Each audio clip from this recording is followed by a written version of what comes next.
Hi students, now you go to 10th standard maths straight lines. இப்போ equation of straight line ஓட formula எல்லாத்தையும் பார்க்கலாம். ஓகேவா, straight line னா பாரு, first degree equationல 2 variables இருக்கு, x உம் y உம் ஃபார்ம் ஆகுது ax plus by plus c equal to 0. இங்க பாரு, இது எந்த இதுல x yங்கிற ஒரு planeல தான் இந்த straight line ஃபார்ம் ஆகுது. ஆனா வந்து the least one of a comma b is non-zero. a um b உம் non-zeroவா இருக்கும்போது தான் இப்படி ஈக்குவேஷன் நம்ம ஃபார்ம் ஆகும். ஓகேவா, equation of coordinate axes. Coordinate ஆக்சஸ்ல பாரு, இப்போ ஈக்குவேஷன் ஆஃப் கோஆர்டினேட் ஆக்சஸ்ல பாரு, இது this is a x axis, this is a y axis. So எல்லா வேல்யூவும் பாரு ஒய்யிலேயே வந்துட்டு இருக்குது, ஒய் டேஷ்ல ஒய்யிலேயே வந்துகிட்டு இருக்கு. ஸோ இப்போ பாரு, x axis and y axis together called coordinate ஆக்சஸ்ன்னு சொல்றது. எக்ஸ் ஆக்சஸும் ஒய் ஆக்சஸும் ஜாயின் பண்ணி வந்தா அது என்னன்னு சொல் டுகெதர் சேர்ந்து வந்தா கோஆர்டினேட் ஆக்சஸ் சொல்றது. X coordinate of every point of OY is 0. X coordinate எப்பயுமே 0 தான். therefore equation of OY equal to x equal to 0. ஓகேவா, அதே மாதிரி y coordinate of every point of OX எப்பயுமே 0 தான். therefore the equation of OXும் y equal to 0 தான். the equation of coordinate ஆக்சஸ்க்கு இதை அண்டர்ஸ்டாண்ட் பண்ணிக்கோ. Next equation of the straight line parallel to x axis. parallel to x axis. இப்போ parallel to x axis வந்தா அப்போ அதோட ஃபார்மேட்டில் பாரு y ஈக்குவல் டு b ஆயிரும். parallel to x axis வரும்போது அதனுடைய டிஸ்டன்ஸ் வந்து y ஈக்குவல் டு b ஆயிரும். see the diagram பாரு, கிராஃப் ஷீட்டில் போட்டு உனக்கு கொடுத்துருக்காங்க.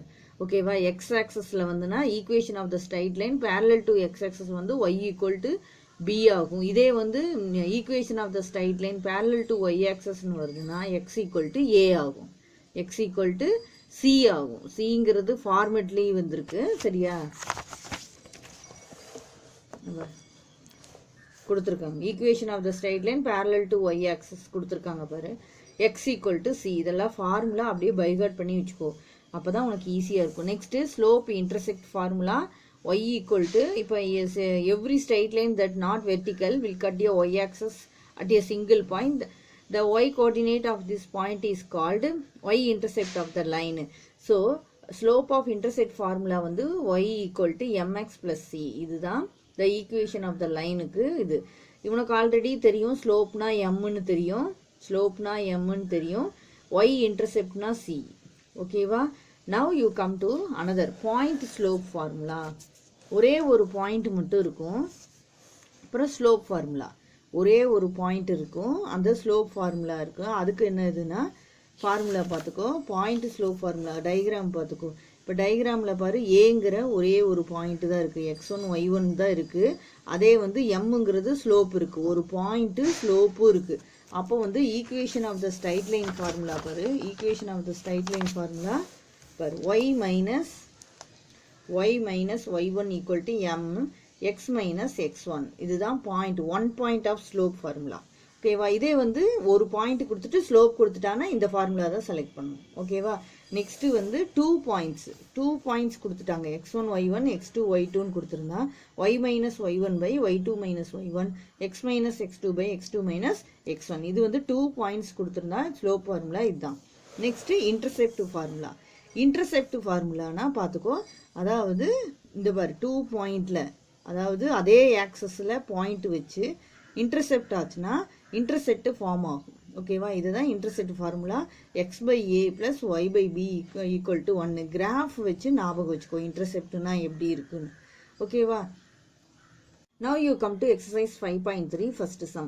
Find the equation of the straight line passing through the midpoint of the line segment joining the point 1, minus 5, 4, 2 and parallel to first one x axis, second one is a y axis.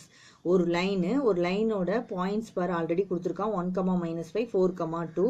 அதனுடைய mid point என்னன்னு கொடுத்துருக்கான், a, bன்னு நாமளே வச்சுக்கிறோம். ஒரு mid point வழியாக அந்த straight line pass ஆகிட்டு இருக்கு. ஓகேவா, இப்போ என்ன கொடுத்துருக்கான், find the equation of the straight line தான் கேட்டிருக்கான். Find the equation of the straight லைனை நம்ம கண்டுபிடிச்சிட்டு எக்ஸ் ஆக்சஸில் என்ன ஒய் ஆக்சஸில் என்னன்னு கண்டுபிடிக்கணும். ஓகேவா, ஸோ உனக்கு ஆல்ரெடி உனக்கு தெரியும் மிட் பாயிண்டோட ஃபார்முலா தெரியும். மிட் பாயிண்டோட ஃபார்முலா எம்ங்கிறது தான், M be the mid point of the 2 பாயிண்ட்ஸுங்கிறது 1, minus 5ம் 4, 2ங்கிறது தான். மிட் பாயிண்டோட ஃபார்முலா எழுதிக்கோ, x1 plus x2 by 2 y1 plus y2 by 2 இங்கே மிட் பாயிண்ட் என்னவா எடுத்திருக்கோம், a, bன்னு எடுத்திருக்கோம். ஸோ a, b இதுதான் x1, இது y1, x2, y2. இதில் கொண்டே அப்ளை பண்ணிடு. x1ஓட value 1 plus x2 value 4 by 2, y1 value minus 5, y2 value 2 by 2 equal to a, b. அப்போ இந்த x வந்து இந்த ஏக்கு ஈக்குவலாக இருக்கும், இந்த இது வந்து இதுக்கு ஈக்குவலாக இருக்கும். ஓகேவா, இந்த ஃபார்மேட் வந்து இதுக்கு ஈக்குவலாக இருக்கும், இது இதுக்கு ஈக்குவலாக இருக்கும். ஸோ 1 + 4 by 2 என்னவாகும், 5. 5 by 2 ஈக்குவல் டு ஏன்னு எழுதிக்கும். நெக்ஸ்ட் -5 + 2 by 2 என்னாகும், -3 by 2 ஈக்குவல் டு b. இப்போ ஏவோட வேல்யூ, பியோட வேல்யூ இதுதான். ஓகேவா, அடுத்தது என்ன, இப்போ கொடுத்துருக்கிற ஈக்குவேஷன் என்ன இருக்கு, மிட் பாயிண்ட் வழியாக தானே போகுது. ஸோ ஃபார்முலா ஆல்ரெடி உனக்கு y மைனஸ் முன்னாடியே உனக்கு லாஸ்ட் இன்ட்ரடக்ஷனில் நான் கொடுத்துருப்பேன் பார்த்துக்கோ. y minus b equal to m equal to x minus a. Equation of the line passing through the a, b and with slope m. m வழியாக போனால் இந்த ஃபார்மேட் தான் நம்ம எடுக்கணும். ஓகேவா, ஸோ y மைனஸ் இப்போ பியோட வேல்யூ என்ன, -3 by 2வா, அதை கொண்டு b இருக்கிற இடத்துக்கு இதை அப்ளை பண்ணிக்கோ. m x as it is will write. a-ஓட வேல்யூ என்ன, 5 by 2. இப்போ மைனஸ் இன்ட்டு மைனஸ் என்ன ஆகும், ப்ளஸ் ஆயிரும். So 3 by 2 equal to m, x as it is will come. இப்போ பாரு y plus 3 by 2 equal to m, x minus 5 by 2. இப்போ நாம் என்ன ஒரு ஸ்ட்ரைட் லைன் கண்டுபிடிச்சிருக்கோம். இதுதான் ஸ்ட்ரைட் லைனோட ஒரு ஸ்ட்ரைட் லைனை கொண்டு வந்துட்டோம். அந்த ஈக்குவேஷன் ஆஃப் த லைன் ஆட்டா இப்போ கொண்டு வந்திருக்கோம். சரி, இதிலிருந்து ஃபர்ஸ்ட் ஒன்று என்ன கேட்டிருக்காங்க, line parallel to x axis. parallel to x axis வந்ததுன்னா y ஈக்குவல் டு c. அதை ஞாபகம் வச்சுக்கோ. parallel to x axisல வந்ததுன்னா y ஈக்குவல் டு c. இப்போ பாரு இந்த இடத்துல பார்த்தீங்கன்னா y plus 3 by 2 equal to m plus உனக்கு already equation of the line formula 3ல y equal to mx plus c. இதுதான் ஈக்குவேஷன் ஆஃப் த லைனோட ஃபார்முலா. இப்போ பாரு y equal to mx plus c. இப்போ வந்து சிங்கிற இந்த ஃபார்மேட் வந்து y ஈக்குவல் டு சின்னு இங்கே கொடுத்துட்டாங்க. ஓகேவா, ஸோ உனக்கு என்ன, இப்போ இந்த இடத்துல சி எங்கேயாவது இங்கே ஏதாவது கொடுத்துருக்காங்களா இந்த ஈக்குவேஷனுக்குள்ளே, இந்த ஃபார்மேட்டில் பாரு y இருக்குது, அடுத்தது m இருக்குது, இதுதான் x இருக்குது. சரி, சி இங்கே இல்லை. ஸோ சியோட வேல்யூ என்ன, 0. இந்த ஈக்குவேஷன் பிரகாரம் சியோட வேல்யூ 0 ஆகுது. ஸோ அப்போ ஒய்னா இதை மட்டும் எடுத்துக்கோ. parallel to x axis கொடுத்துருக்கானா, x axisன்னு கொடுத்துருந்தானா ஒய்யோட வேல்யூ எடுத்துக்கோ, y axisன்னு கொடுத்துருந்தா எக்ஸோட வேல்யூ எடுத்துக்கோ. அப்படி ஞாபகம் வச்சுக்கோ. ஸோ அப்போ y equal to C equal to, இப்போ இதை மட்டும் எடுத்துக்கோ, y plus 3 by 2 equal to 0. இப்போ என்ன பண்ணு, இதை கிராஸ் மல்டிபிள் பண்ணு. ஏன்னா சி என்னவாக இருக்கும் சொன்னால், நான் இங்கே சி வந்து கொடுக்கவே இல்லை, வேல்யூவே கொடுக்குது. ஸோ 0ன்னு வச்சுக்கணும்.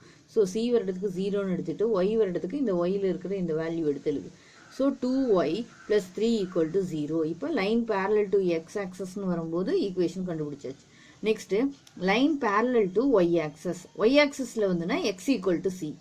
x axisல வரும்போது y equal to c, y axisல வரும்போது x ஈக்குவல் டு c. அப்போ எக்ஸுக்கு மட்டும் இதை எடுத்துக்கோ. இங்கே c இல்லை, c இருக்கிறதுக்கு 0 அப்ளை பண்ணிக்கோ. So x minus 5 by 2 equal to 0.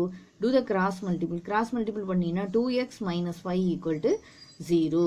இந்த சம் இதோட கம்ப்ளீட் ஆகுது. இந்த வீடியோ லைக் பண்ணுங்க, ஷேர் பண்ணுங்க, சப்ஸ்கிரைப் பண்ணுங்க. தேங்க்யூ.